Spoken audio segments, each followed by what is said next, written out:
keeping up with the show. She's an author of Sown in the Light. Please give it up for Tekira.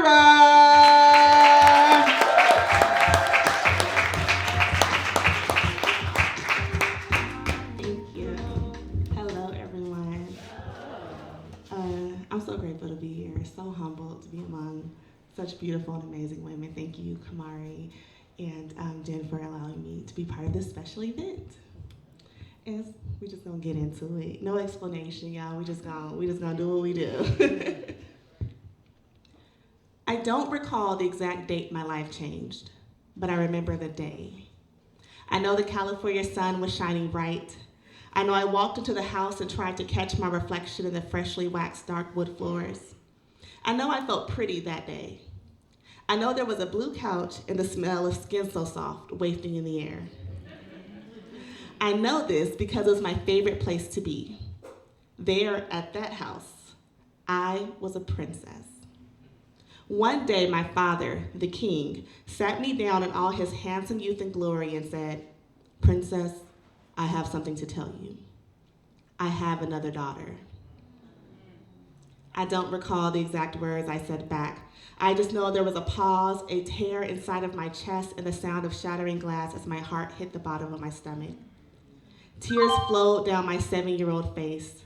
I was never prepared for such heartbreak. "I thought I was your only princess," are the words I remember.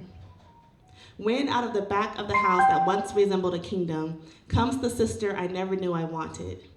But at that moment, I wasn't sure how to take her.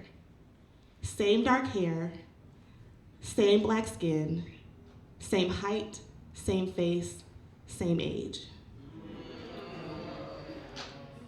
I just remember I smiled and said hi to her as I said goodbye to my self-worth. The king had just split my crown in two. I no longer knew who I was. How could I feel special when I had just been duplicated? What's the point of confidence when I know it can easily be replaced? On that sunny California day in my grandma's living room, I learned princesses aren't real.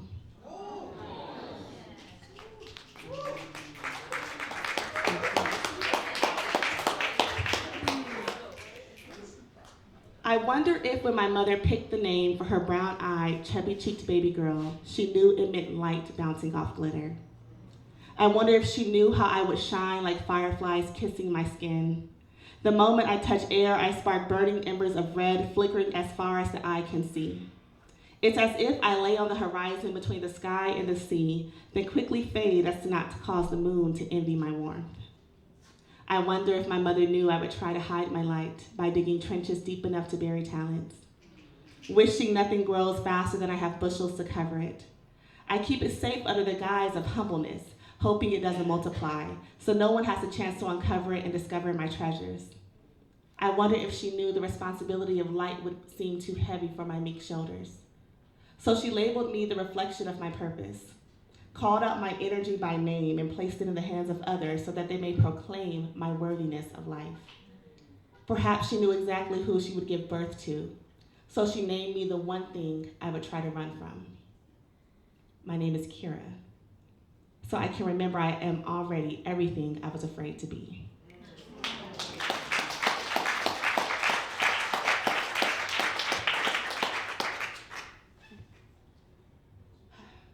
I cut my hair to see if God was real. Shaved the sides because the taste of freedom made me high. I watched as tradition fell to the ground like tired leaves. If only they would get swept away, it would save me the effort of picking them up and throwing away all that I know. Maybe if it evaporated like puffs of black smoke, I can say with a clear conscience, tradition left on its own. I cut my hair so when the sun shone, the rays would seep into my brain, chasing away ill thoughts. I lined up my edges to make my ideas more presentable before him. I thought, if only I could sense God on my scalp, remove the barrier between my mind and grace, I could lay prostrate on the ground, feel the footsteps of mercy walk by and then cry out, knowing this time I did not miss him. I had to cut my hair so that faith could grow anew. I snipped the mane of heavy expectations to let the mustard seed feel the rain from the sky. no longer choked by the strands of spiraling anxiety. I know if only I had no more dead ends, I could show my face, lay bare my skin, drop vanity for his namesake, and pick up freedom in its place. Last one. Thank you.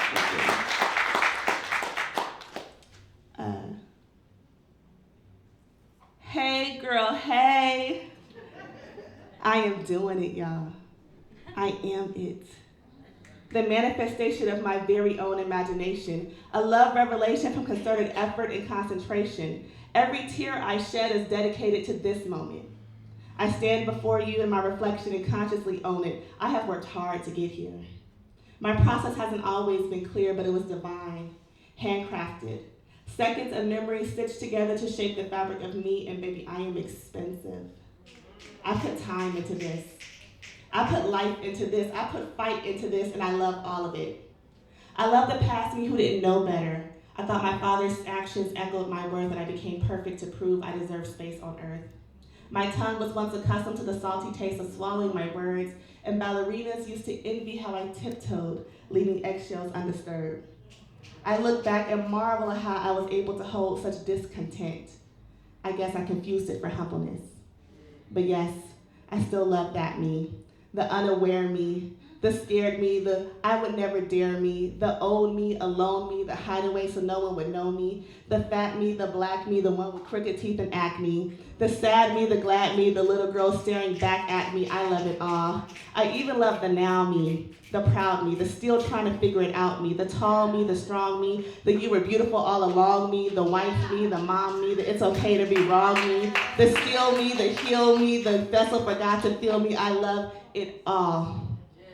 Who would have thought I would get to the place of such acceptance, where I would gaze upon my scars and not regret a single lesson. I would lust after my own body and revel in my own affection, that I would run my hands over my silhouette that is me and think it's such a blessing, girl, woman, friend, sister. And I would go through all those lessons again just to experience the real me. Thank you.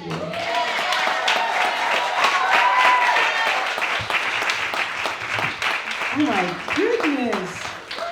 Give it one more time for her. She has a book for purchase.